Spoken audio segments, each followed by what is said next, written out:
কালিয়াচক ৩ নম্বর ব্লকের লক্ষ্মীপুর গ্রাম পঞ্চায়েতের Lakshmipur post office এলাকার জরলাহির মাঠের জঙ্গলে ৩৫ থেকে ৪০টি আধার কার্ড উদ্ধারের ঘটনায় চাঞ্চল্য ছড়ালো।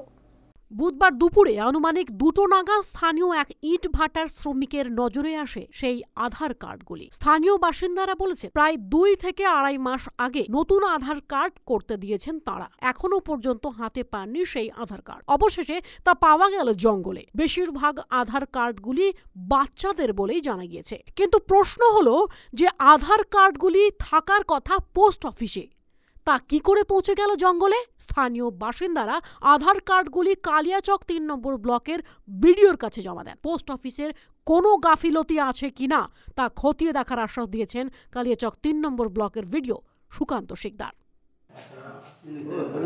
আসছিলাম, আস্তে দেখতে পেলাম কার্ড অনেক পরে আধার কার্ড। কোথায় গ্রাম এই জায়গাটার নাম?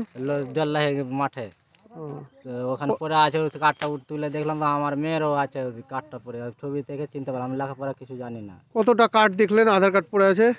43টার মধ্যে পড়েছিল। পোস্ট অফিস থেকে দেয়নি? না, পোস্ট অফিস কোনো ফোন করেনি, কোনো খবর দেয়নি। ও প্রথমে এখান থেকে একটা ইট কাটা লেবার ফোন করে আমার বাড়ির পাশের এক ছেলেকে, তার নাম রাজকুমার মণ্ডল, যে ওর নাকি আধার কার্ড ওই জরলাহি মাঠে পড়ে আছে। সেটা কিরণনগর ভাটায় ও কাজ করে। এবার আমরা এসে দেখি যে হ্যাঁ কার্ড আছে, তো দেখছি বেশি পরিমাণে কার্ড আছে। তারপরে কতটা ছিল? প্রায় মোটামুটি 35 থেকে 40টা আনুমানিক। দেখলাম এগুলো সবই বাচ্চাদের। এবার আমরা তো মানে একটা খতিয়ে দেখছি যে আমাদের পোস্ট অফিসের তরফের গাফিলতি কিনা, বা এইগুলো জঙ্গলের মধ্যে গেল কি করে।